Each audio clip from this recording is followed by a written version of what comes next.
하나님께서 그들을 부끄러운 욕심에 내버려 두면 여러 가지 이제 교란이 발생하게 되는데 수치스러운 욕정에 넘어가서 원하는 대로 소견에 오른 대로 마음대로 행하게 된다.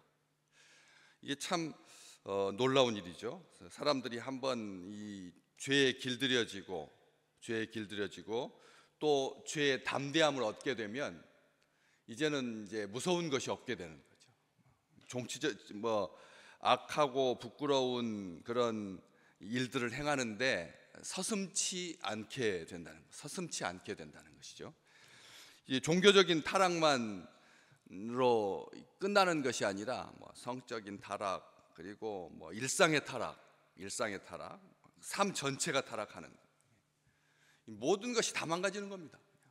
이제 손을 쓸 수가 없게 되는 거죠. 판도라의 상자가 열려서 이제는 죄에 담대해지면 이 사람은 이제 더 이상 그렇기 때문에 하나님께서 그들을 부끄러운 욕심에 내버려 두시는 것이 가장 완전한 심판입니다. 우리가 하나님 앞에 범죄하고 하나님 피조물을 조물주보다 하나님보다 더 섬기는 것에 대해서 우리가 분개할 필요가 전혀 없는 거죠. 우리가 화를 낼 필요가 전혀 없다는 겁니다. 어떻게 그럴 수가 있느냐 이렇게 말할 필요가 없다는 거죠. 자기 고집에 빠지게 되고 자기 주장하게 되고 과시하게 되고 교만하게 되어서 결국은 죄된 욕망에 사로잡혀서 성적 난잡함으로 빠지게 되기 때문에 멸망을 위해서 기도할 필요가 없는 겁니다. 머리 위에다가 숯불을 올려 놓아 달라고 하나님 앞에 그렇게 기도할 필요가 없는 거죠. 잘 되라고. 어제 말씀이 참 너희를 저주하는 자를 위하여 축복하라 라고 하는 그 말씀이 우리 삶의 기본적인 정서가 되시기를 주의 이름으로 축복합니다. 우리의 삶이 그렇잖아요.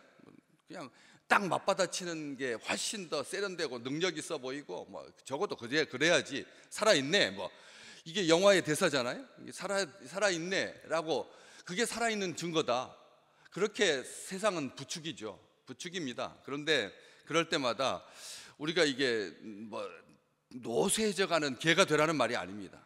어제도 토요일 날도 예배 이제 준비하고 올라가는데 어떤 젊은이가 개를 끌고 나왔는데 정말 제가 봐도 늙었더라고요. 개가 털도 다 빠지고 점 다 해가지고 저를 물끄러미 쳐다보고 있는 것이 너무나 안쓰러워가지고 제가 안아주고 싶을 정도로 정말 부끄러운 그런 삶을 살라고 하는 게 아니라는 거죠. 성숙함. 우리 주님께서 도살장에 끌려가는 양과 같이 아무 소리도 내지 않으셨다 하는 게 그 30대 초반의 나이인데 얼마나 억울하고 분하겠습니까? 아버지한테 하나님 왜 버리십니까? 왜 저를 유기하십니까?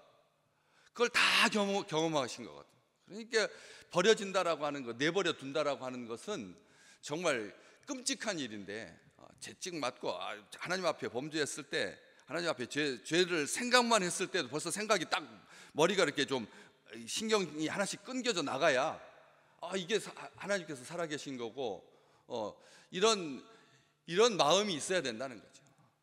아주 이 더러운 부정한 것에 내버려 두시면, 더러움에 내버려 두시면, 부정함에 내버려 두시면, 또 부끄러운 욕심에 내버려 두시면 28절에 있는 것처럼 상한 마음에 내버려 두신다. 우리가 마음이 상했을 때 이 상하다라고 하는 표현이 음식 상한 거하고 똑같은 겁니다. 마음이 상하면 냄새가 심각합니다. 하루 종일 따라다닙니다.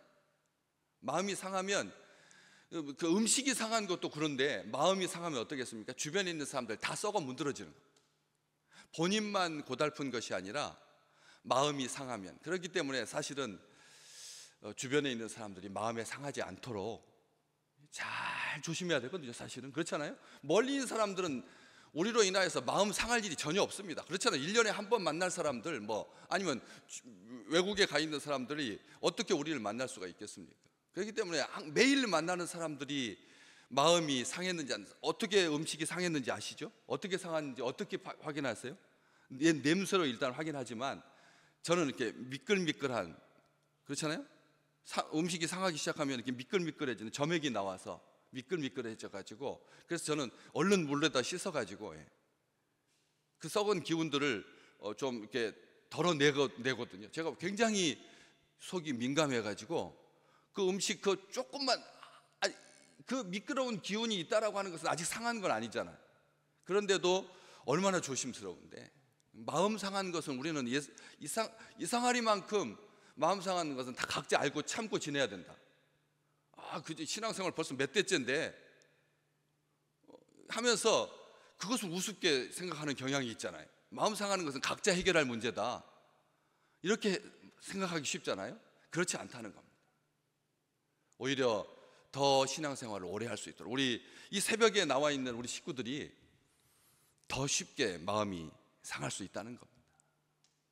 안 나오고 뭐 일주일에 그렇잖아요. 새벽기도 안 나오고 그런 분들은 오히려 더 담대해요. 근데 하나님밖에 의지할 게 없어서, 하나님밖에 의지할 수가 없어서 하나님의 존전에 새벽부터 이렇게 나와 있는 우리가 더 조심해야 된다는 거죠. 마음 상하지 않도록. 상실한 마음대로 내버려 두면 삶 전체가 타락하는데, 그 일상의 타락이라고 하는 거, 일상의 타락. 여기 보시면 이 때문에 하나님께서 그들을 부끄러운 욕심에 내버려 두셨으니 곧 그들의 여자들도, 먼저 보통 이 뭐뭐도라고 하는 말을 붙일 때는 첫 번째는 도라는 말을 안 붙이죠. 그 다음부터 도라는 말을 붙여야 되잖아요. 그러니까 그 밑에 27절 그와 같이 남자들도 라고 할 때는 맞지만, 첫 번째 그들의 여자들은 순리대로 쓸 것을 바꾸어 영리로 쓰며, 이렇게 해야 되잖아요. 원래는 그렇죠. 이게 이 말을 지금 앞에서 뭐 했다가 나오는 게 아니니까, 나오는 게 아니니까 처음에는 여자들은 순리대로 쓸 것을 바꾸어 영리로 쓴다, 이렇게 말해야 되는데 여자들도 그렇고 남자들도 그렇다, 이렇게 되어 있습니다. 그럼 다시 말하면 이런 현상이 나타나기 전에 똑같은 일들이 먼저 선제하고 있었다는 말입니다. 이게 이 일 여기서부터만 시작된 것이 아니라 그 전부터 썩어지지 아니하는 하나님의 영광을 받고 하나님을 알되 하나님을 영화롭게도 아니하며, 이 도자가 계속 붙어 있지 않습니까? 그러니까 그 전조가 있었다는 거예요. 어떤 현상이 발생하기 위해서는 만 가지 일들이 조합되어 가지고 그 현상이 발생하는 거니까. 그냥 어느 날 갑자기 하늘에서 뚝 떨어지듯이 이런 삶을 영리로 쓰는, 이 표현이 영리라고 하는 말 한자인데 순리의 반대말이거든요. 영리로 쓴다라고 하는 말이, 그런 이 영리로 쓰는 일들이 그냥 단순하게 어떤 시대적 흐름에 따라서 갑자기 하는 게 아니라, 이번에 아시잖아요. 여성가족부를 무슨 성평등 뭘로 바꾸겠다라고 하고, 그다음에 차별금지법을 반드시 통과시켜야 된다. 근데 그분이 권사님이시네.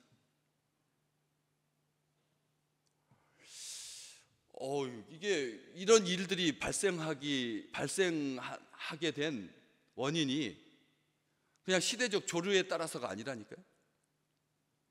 벌써 사탄이, 악한 마귀가 이 건강한 대한민국 복받은, 어저께 목사님 오셔서 말씀해 주셨잖아요.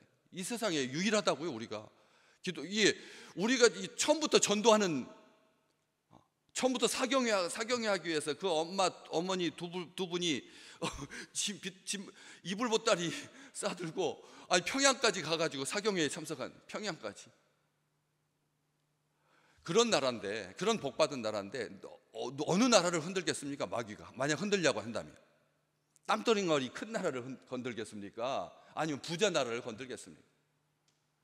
영적으로 부요한 하나님의 복받은 우리 민족을 흔들어 대기 위해서 별 수단을 다 얼마나 많이 썼겠습니까? 그렇기 때문에 이 도자가 여기 붙은 것이 이상한 게 아니라 극한 성적인 범죄로 동성 간의 빗나간 성욕구 해가지고 혼의 정사, 동성애, 짐승과의 관계, 수간, 근친상간, 변태 성욕, 이게 하나님께서 주신 복된 부부에게만 허락해 준 일. 조심해야죠. 우리 교회 정말 조심해야 됩니다. 어깨에다 손 얹는 거 있어서는 안 되거든요. 근데 친하다 보니까 피부 이렇게 접촉하는 거 우습게 생각할 수 있는데, 제가 분명히 말할 겁니다. 그래서는 안 된다고요. 창조 질서를 거스리는 뒤엉켜 있는 가증하고 부끄러운 일들, 영리 현상을 기발하다라고 사람들이 생각하더라고요. 기발하다, 창의적이다.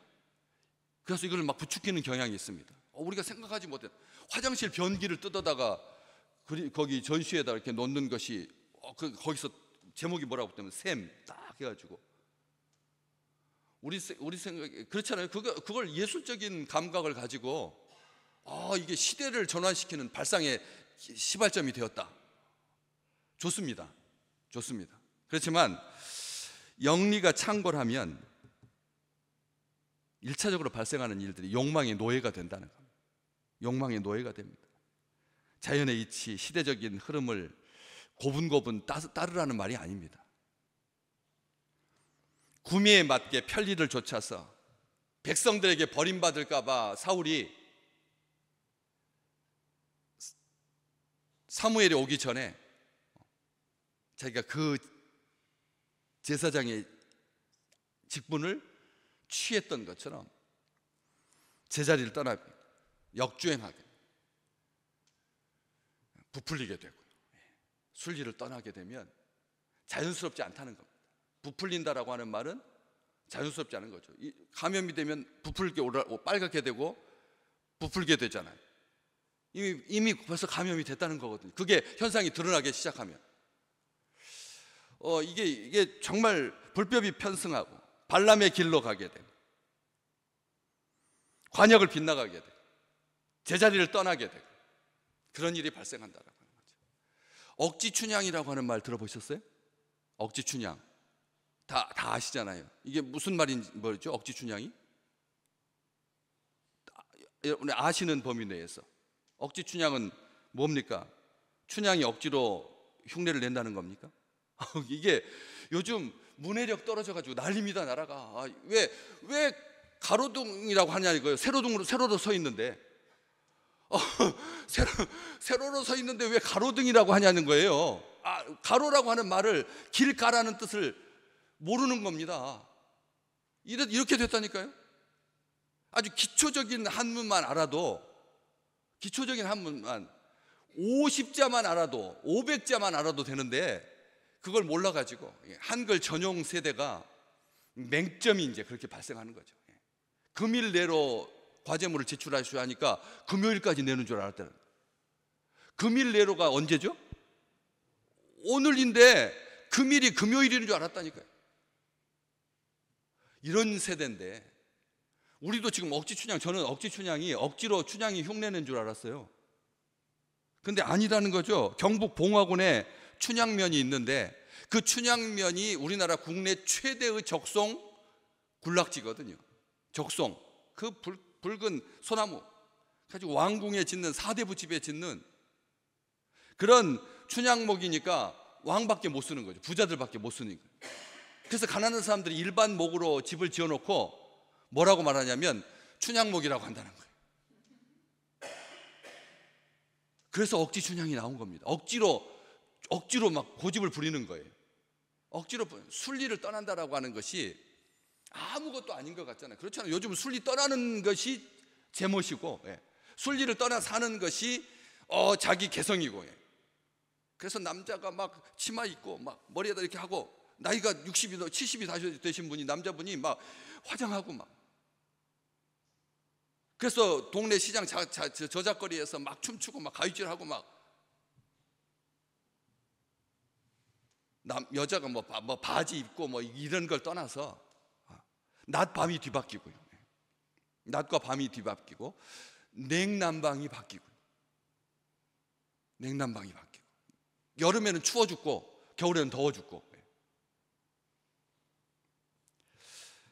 이게 억지를 부리게 된다. 우격다짐하게 돼. 우생마사라고 하는 말도 또 처음 들었네요. 우생마사. 소는 살고 말은 죽는다. 그런데 평상시에는 말이 소보다 2배나 빨리 수영을 잘합니다. 근데 홍수가 나가지고 떠내려가면 말은 자기 그 수영 잘하는 실력을 믿고 막 거슬러 올라가다가 물에 빠져 죽고, 소는 처음부터 나는 수영을 못하니까 그냥 물이 흐르는 대로 가만히 있다가 물이 얕아지고 높아지고 하면서 물 먹으면서 결국은 언덕을 도착해 가지고 걸어서 나온다는, 그래서 우생마사가 나옵니다.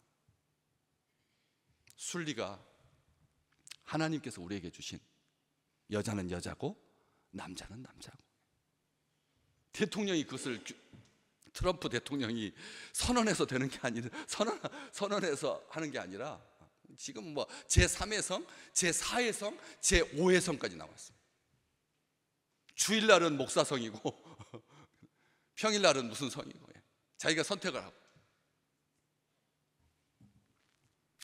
하나님께서 주신 그 아름다운 길이 오늘 우리에게 허락해 주셨습니다. 편안한 길 되시기를 주의 이름으로 축복합니다. 마음이 막 복잡해지고 막 억울해지고 어긋난 길로 가고 발람의 길로 행하고 소멸될 길로 가고 아침 안개와 같이 다 사라질 건데 그거 붙잡느라고 정신없이 사는 것이 아니라 오늘 또 말씀으로 우리 주님으로 행복한 귀한 이번 한 주간 되시기를 주의 이름으로 축복합니다.